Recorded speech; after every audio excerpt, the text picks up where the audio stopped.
In this video, I want to show you how I would introduce and teach the journal prompt. It looks like a circle, but really it's have you ever heard there's different activities that go along with things like that, but that's going to be our journal prompt today. What you're going to do is beforehand, before you sit down to talk to the kids about this, you will either need to open their pages and start the new page for them, or if your kids are older, you can have them draw the circles themselves, or they could even trace the circles themselves by having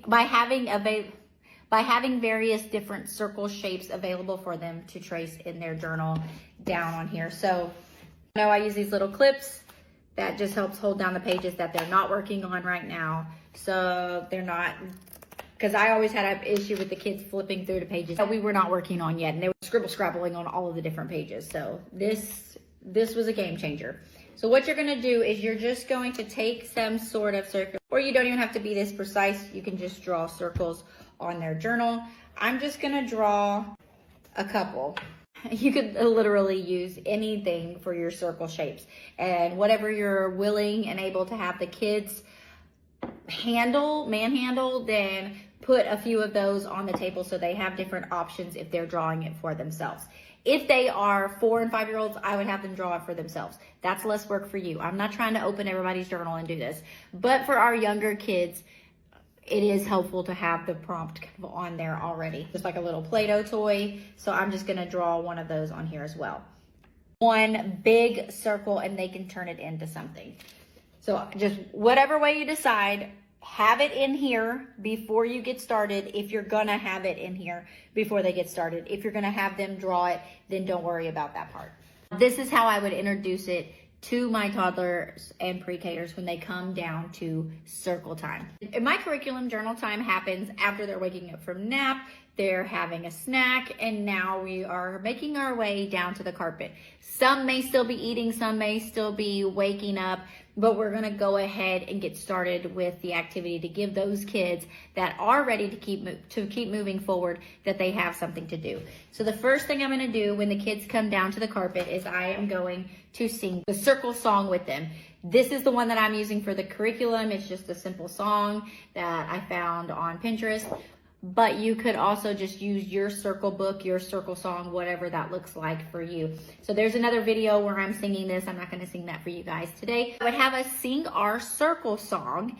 And then I'm like, all right, we've been learning about circles all month long. We have learned that there is so many different things in this world. The world itself even has a circle shape. Look around right now in the room, just looking with their eyes, and what are some different things that you see that have the circle shape? And I want you to point to them, and I want to look and see if what you're pointing at has a circle shape. So as they are pointing to different things, then go ahead and talk about those different things. Then, okay, those are things we can see with our eyes right now. What are some things that we know that are circled just out in the world when you're walking outside, or when you're at your house, or when you're at the store? And then letting them brainstorm some of those things. You can let that conversation go on as long as the kids are interested. And then that's when you're gonna pull out, okay, well today, I'm glad y'all were able to come up with so many things that have a circle shape, because today in our journal, we're going to take these circles and we're gonna turn them into something else.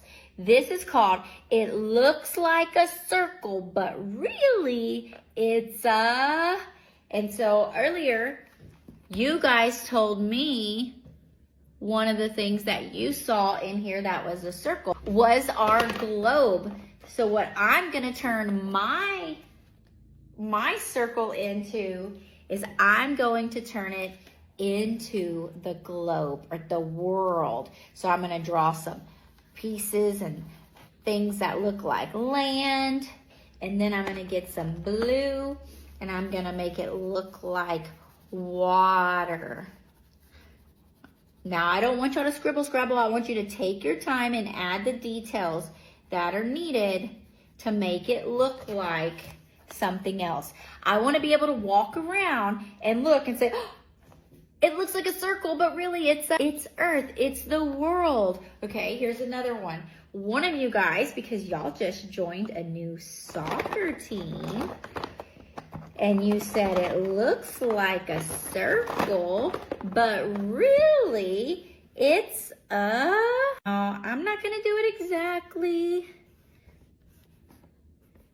the way that it looks in real life, but I'm gonna do my best on here because I've seen these before. Really, they are like an octagon or a hexagon kind of shape.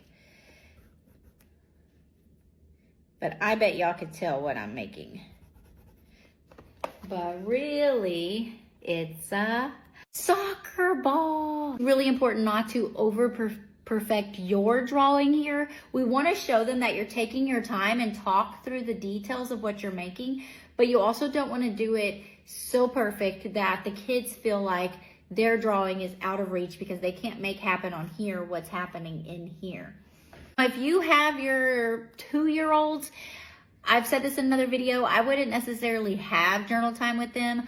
I would do more like sensory or fine motor strengthening during this time. You might like actually have like Play-Doh out. Use circular items to be able to cut out some different Play-Doh. I thought I would go ahead and add that in this video because I did have some of you guys ask in a previous video like what you would do, what I would do for the 2-year-olds. And so instead of making a whole other video, just thought I would like impart that really quick in this one. If your kids are older and they're going to be drawing the circle, then go ahead and walk them through that step. That today we're gonna do this activity called It Looks Like a Circle, but really it's and you guys are gonna get to turn it into something that has a circle shape. Y'all are doing so good at tracing around things, you're gonna get to make your circles today. I put different circular items on your table already, so you're gonna use that even though this is a bowl, but look, if you hold it this way, it has a circle shape. We're gonna use this to hold it down, and then you're gonna use your crayon or your marker, whatever utensil y'all are using, and you're gonna trace around the outside to make your own circle shapes. You can make big circles, or some of you guys, look, this is Miss Scarlett's roll of tape. I'm gonna leave that on the table. We're not gonna use it as tape, because look, it looks like a circle, but it's also tape. You can do the inside of it or the outside like this. So you can go on the outside and make a smaller circle or a medium-sized circle, or you can go on the inside of it and you can make a smaller circle. So we have a big circle because we use this one. We have a medium size because of this one, and then we have a small one right here. And then you're gonna get to choose what you turn each one of your circles into. And then you can refer to how I did it in the other one where you played the little game of looking around the room. What are some different things that are circle shaped? It looks like a circle, but really it's so I hope you like that little fun journal activity. If you like lessons like these, go ahead and comment sub. And we now have a 7-day trial where you can get into the Preschool Experience site. You can grab one of the weekly lessons that you want to try out, because I'm adding them in week by week. So there's several to choose from. You can grab one of those and you can go ahead and try it out in your class. See if you like it. And if you do, then welcome to the club. And if it's not for you, then you can go ahead and cancel at any time.